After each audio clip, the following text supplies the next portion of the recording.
Jujutsu Kaisen Modulo Chapter 11 is here, so let's get straight into it. Alright, so Chapter 11 is titled Cultural Exchange, and it picks up on a conversation between Usami and Mino on a rooftop, where Usami says, "So Pandora's box has finally been opened, huh?" And Mino says, "Yeah, it has."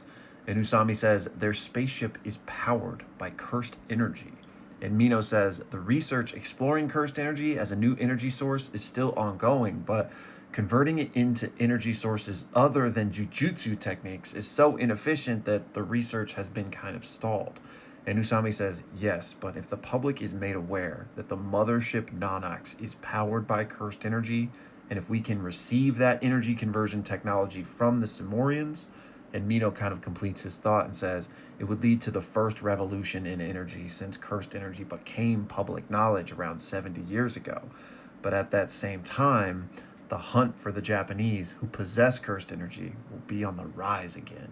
So what should we do, Usami?" Usami says, "We have to keep it a secret."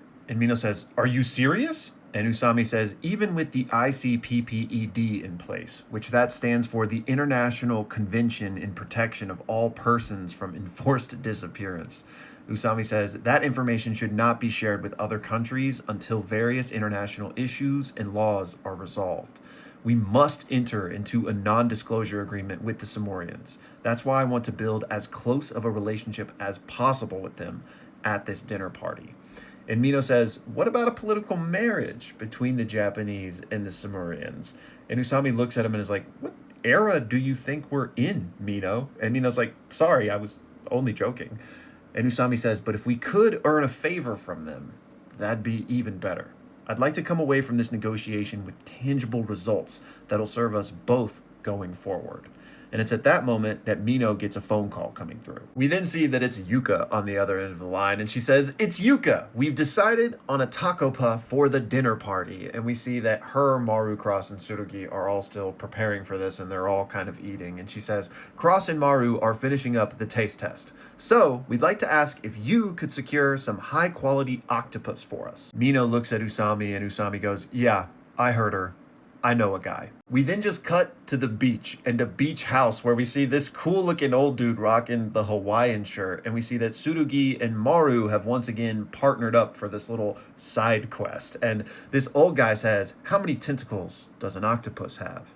And Tsurugi says, 8? And the old guy says, "Yeah, but these octopi only have 1. They want to call it an octopus, but it's a mutation of the local giant Pacific octopus perfectly adapted to these waters. It's got the usual 8 tentacles when it's born, but as it grows up, 7 of them just shrivel away. You know what that means, don't you?" And Tsurugi says, "Quit being dramatic and just tell us already." And the old guy says, "It means all the flavor that's split between 8 tentacles gets packed into 1. It's the ultimate gourmet octopus, my friend." And Tsurugi and Maru are just like, And the old guy says, "You'll get why you don't see him at the market once you get there. But you're with Usami, aren't you? It'll be a piece of cake for sorcerers like you." We then just cut to Tsurugi and Maru snorkeling in the ocean, and Tsurugi looks at Maru and says, "Maru, don't tell me you're one of those people that just sinks like a rock." And Maru says, "Sinks like a rock?" And Tsurugi says, "It means you can't swim." And Maru says, "Oh, don't worry about that. I got swept away by a flash flood once and survived." And Tsurugi says, "Right. Anyway, I'll go first." We then see Tsurugi dive down, and he's met with this swarm of jellyfish, which is what the old man was referring to about, like, you'll see why most people can't catch this when you get down there. And Tsurugi thinks to himself, a special reef swarming with jellyfish. Yeah, that'd be way out of an amateur's league. He then thinks, all right, let's hurry up and snag one so I can scare Yuka with it. We then cut to Yuka, who, is back at home base with Cross, and we see her take a handful of pills for her illness. And as she does that, Cross looks at her and says, "Shouldn't you tell Tsurugi about your illness?" And she says, "No way." And he says, "Why not?" And she says, "Because I don't want any special treatment. I want things to be just how they always are." And Cross looks at her and says, "I see." We then cut back to Tsurugi and Maru, and Tsurugi has now surfaced from the water, and he has one of the octopus in tow, but his entire body is covered in jellyfish stings. And Maru is just looking at him like, "What just happened, man?" And he says, You are Tsurugi, right? Because he just looks so different being swollen and bruised. And Tsurugi's like, yes, of course I am. That was a piece of cake, okay? And Maru's like, really? And he says, just go borrow a rash guard and stuff, okay? It's dangerous down there. And Maru says, I don't need one. I'm a warrior. I'm going to catch an even bigger octopus than you did. And then Maru dives into the ocean. It then just immediately cuts to like the exact same panel of when Tsurugi came out of the ocean all bruised, except this time it's Maru and he's bruised in the exact same way. But he also has one of the octopus. And Maru says, piece of cake. And Tsurugi says, yeah, right? And then there's like a little bit of narration that says, if you're ever stung by a jellyfish and experience extreme pain and swelling, seek medical help immediately. Tsurugi then lays out his octopus, as does Maru, and Tsurugi says, my octopus is bigger. And Maru says, hang on, we gotta stretch him out all the way first and then measure. As a warrior, I can't lose. And Tsurugi says, what are warriors in Rumelian culture anyway? And Maru says, they're sorcerers basically, but only men are sorcerers. And Tsurugi says, you mean women aren't allowed? And Maru says, no, it's not that. It's just that Rumelian women can't wield Roluluka, or cursed energy. Maru continues and says, they can only be what you guys call windows here on Earth, which, if you recall, is basically somebody that's like sort of sensitive to cursed energy to the level where they can see cursed spirits, but they can't really be sorcerers. And Maru continues and says, so when I met Yuka, I was a little surprised. I had heard that there were female Diskunte warriors, but I didn't know much about them. Maru then launches into a bit of lore here, where he says that our Jujutsu is said to be a power bestowed upon our Rumelian ancestors by the Kalyan, who were sent by the gods. And we're taught that men are granted this power because they can't bear children, and that they should use that power to protect women and children. And Tsurugi says, sounds like that's what they thought back in the Reiwa era. And Maru's like, Reiwa? And Tsurugi says, a long time ago. But isn't it tough for men who aren't jujutsu sorcerers and women who can't bear children to live in a society with those values? Maru then says, oh, sorry, I didn't mean to make you misunderstand. Anyone who works to protect Rumel is respected, even if they're not warriors, and even if they're not men, of course. You know, like Jabaloma. And Tsurugi says, oh, he's the one who looks most like an alien. And Maru is like, does he? And that's so interesting, considering that Jabaloma was the one that looked like Tengen's silhouette in that first chapter. But Maru then continues and says, our women will be present at the cultural exchange. So far, they've been confined to the ship for their safety, and I've felt badly about that.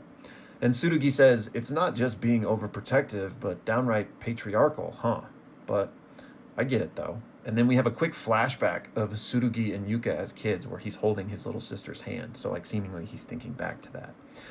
Tsurugi then says, it's not that we're assuming they're weak. We just couldn't bear it if they were to get hurt. And at that point, who's the weak one, right? And Maru laughs and says, that's true. We then very quickly get a shot of some of these Rumelian women on the ship, basically all together, like eating together. And then we cut to the Jujutsu chef, the Jujutsu high nutritionist, Kyokyo Tome. I'm probably mispronouncing that. But she is just screaming and says, what do you mean the takoyaki course is party style? I thought this was just going to be regular takoyaki. We then see that all of the kids have reconvened and are in the kitchen with this chef as she's just panicking trying to put this thing together. And Yuka's like, well, we know you don't like not being able to cook all the food yourself. And the chef is like, don't wait until the day of to tell me if you know I don't like something. And Tsurugi has the octopus and he says, please save the tentacle for the Samorians. And the chef goes, why the hell does that octopus only have one leg? What's wrong with it? And Maru says, it's called a Wansha octopus. Apparently, it's named after the batting style of a baseball player from a long time ago. And the chef says, as if that reason makes it any better.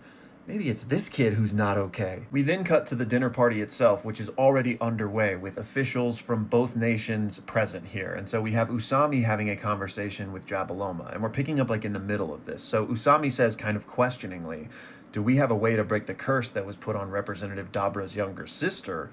And Jabaloma says, yes, the Diskunte have placed a death curse on her. It activates when the chieftain dies or when Dabra defies the chieftain's orders. Right now, it seems as if we've just stepped out of what you all refer to as the curse technique's range. But just to be safe, we're looking into ways to break the curse. So we were hoping to get Japan's Jujutsu sorcerers' opinions on the matter. Mino hears this and thinks back to what Usami said about trying to earn a favor from the Samurians, and he thinks this is the perfect opportunity. Usami then out loud says, there's a curse tool in Africa called the Black Rope that can cancel out the effects of curse techniques. If we can get our hands on it, then it might be possible to break your sister's curse. Dabra says, is that true? And Usami says, it's a very valuable curse tool, so I can't say we'd be able to get it right away, and Dabra says, please do it. And Usami says, we'll do everything we can. And then Dabra says, please excuse me for a bit, Jabaloma. And he gets up from the table. And Mino thinks to himself, is it just me or is this going really well? We then cut to Yuka and the chef bursting out of the kitchen, holding a bunch of food. And Yuka says, hi everyone, sorry to keep you waiting. It's time for the takoyaki party. And the chef says, Yuka, mochi's out of the question. That's the only thing I won't allow. At least make it cheese. But as they're barreling out of the kitchen, they walk straight into Dabra. And Yuka's like, oh, Dabra, and everyone gets really tense as they all look to see like what's happening in this interaction. And Gege is hilarious, man, because then we just get a full page panel of the two of them just like staring into each other's eyes, and there's roses all in the background, and our chef here has fallen hard for our alien chieftain, and she just immediately gets super embarrassed and turns around and she's like, do I look okay? And Yuka's like, what do you mean? And she goes, I barely have any makeup on. And Yuka says, yeah, I can tell. And she goes, see, I'm doomed. And she kind of like juts out of the room. And it appears as if Dabra is a little smitten too, because he continues walking, but he's not paying attention, and his horns just clang against the door frame because he's too tall, and he kind of gets rocked back a bit, but he just tries to kind of play it off nonchalantly. We then see Usami watch all this down, and he's shocked, and he goes, Mino, it might be possible after all. And Mino's like, what might be? And so I think the implication here is he's thinking back to that arranged marriage idea. The food is then served, and Usami says, it's hot, so please be careful. And then we see Jabaloma doing the classic like reverse blow because he ate a bite that was way too hot. And Usami's like I said, it's hot. We then cut to Tsurugi and Cross says, looks like I was worried over nothing. And Tsurugi says, well, I do think just takoyaki would have been a bit risky, but Usami pulled it off. Tsurugi then looks at Cross and says, next it's Rumel's turn, right? And Cross says, that's right. We then cut to the Samurian spaceship where we see Osuki, and we see somebody say, Osuki, let's go to the cultural exchange together. And he just says, just go by yourselves if you want. And then somebody else rolls in and they're like, come quickly, Osuki, it's Elder Boro. And so he rushes out to the hallway where we see the elder guy, and he's like collapsed on the ground. And he's like, what's wrong? And the elder says, Osuki. And Osuki notices that there are tears coming from the elder's third eye. And he says, what happened? Boro looks up at him. He's like, no, they're dangerous. And Osuki says, what? And the elder says, I saw it. The Earthlings, the Japanese, I saw them killing a Kalyan. And then the final page of the chapter is him just crying from his third eye as we get a panel of what looks like the skyline of Tokyo with cursed spirits flying in it. Another amazing chapter, y'all. I'm loving Modulo so far. I'm loving these character moments and this world building that's just kind of been slowly pitching up to what could be like a catastrophic conflict between these two species if they can't make it work, especially with this cliffhanger of the elder thinking Japanese people kill Kalyans whom they revere as gods, right? And it seems very clear now that if Kalyans aren't cursed spirits literally, they're very much the same. And I do want to make another video diving into that now that the chapter is out, so be on the lookout for that. But yeah, like just when everything seems to be going well, we might have a huge problem on our hands. Anyways, y'all, let me know all of your thoughts down in the comments, or join the Discord and come chat with us there. But if you made it this far in the video, do your boy a favor, hit that subscribe button if you haven't already, because we are approaching 100K, which is ridiculous. So thank you for being on the journey with me, and as always, thank you for watching.